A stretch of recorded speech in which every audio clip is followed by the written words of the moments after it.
తిరగబడిన cadre. పిఠాపురంలో పవన్ కళ్యాణ్కి shock ఇచ్చిన వర్మ. జనసేన అధినేత పవన్ కళ్యాణ్ ఈసారి పిఠాపురం నియోజకవర్గం నుంచి ఎమ్మెల్యేగా పోటీ చేస్తున్న సంగతి తెలిసిందే. కూటమి అభ్యర్థిగా పవన్ కళ్యాణ్ పిఠాపురం నుంచి పోటీని స్థానిక తెలుగుదేశం పార్టీ క్యాడర్ స్టార్టింగ్లో వ్యతిరేకించింది. అప్పట్లో పిఠాపురం టీడీపీ ఇన్ఛార్జ్ వర్మ సైతం అధిష్టానంపై మండిపడ్డారు. అంతేకాకుండా పిఠాపురం తెలుగుదేశం పార్టీ కార్యాలయంపై దాడులు చేయడమే మాత్రమే కాదు, చంద్రబాబు ఫ్లెక్సీలను కూడా తగలబెట్టారు. వర్మ అనుచరులు ఊహించని రేంజ్లో పిఠాపురంలో పవన్ పోటీని వ్యతిరేకించారు. ఆ టైంలో వ్యవహారం మొత్తం అదుపు తప్పుతూ ఉండడంతో వర్మతో చంద్రబాబు మంతనాలు జరిపి ఒప్పించారు. ఆ తర్వాత పవన్ కళ్యాణ్ పిఠాపురంలో ఎంట్రీ ఇచ్చి ఎన్నికల ప్రచారానికి శ్రీకారం చుట్టారు. ఇక్కడ వరకు వాతావరణం కూల్గానే ఉంది.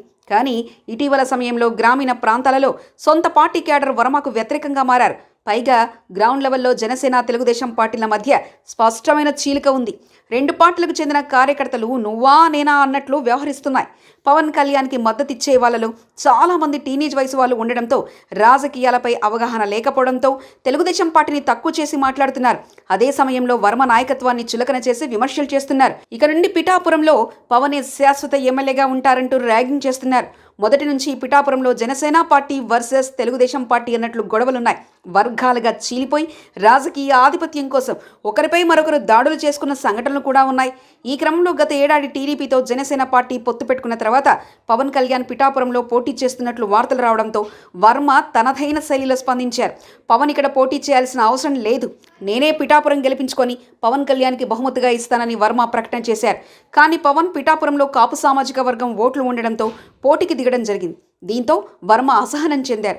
కానీ చంద్రబాబు ఆదేశాల మేరకు ఇష్టం లేకపోయినా కానీ జనసేన పార్టీకి వర్మ మద్దతిచ్చారు. కానీ జనసేన పార్టీ కార్యకర్తలు మాత్రం పవన్ కళ్యాణ్కు తిరగలేదని, తన అనుచరులను తెలుగుదేశం పార్టీని తక్కువ చేసి విమర్శలు చేయడం పట్ల వర్మ పునరాలోచనలో పడ్డారట. ఈ పరిణామాలతో గ్రామీణ ప్రాంతాల్లో తెలుగుదేశం పార్టీ శ్రేణులు కూడా ఎట్టి పరిస్థితులలో జనసేన పార్టీకి ఓటు వేసేది లేదని తేల్చి చెప్తున్నారట.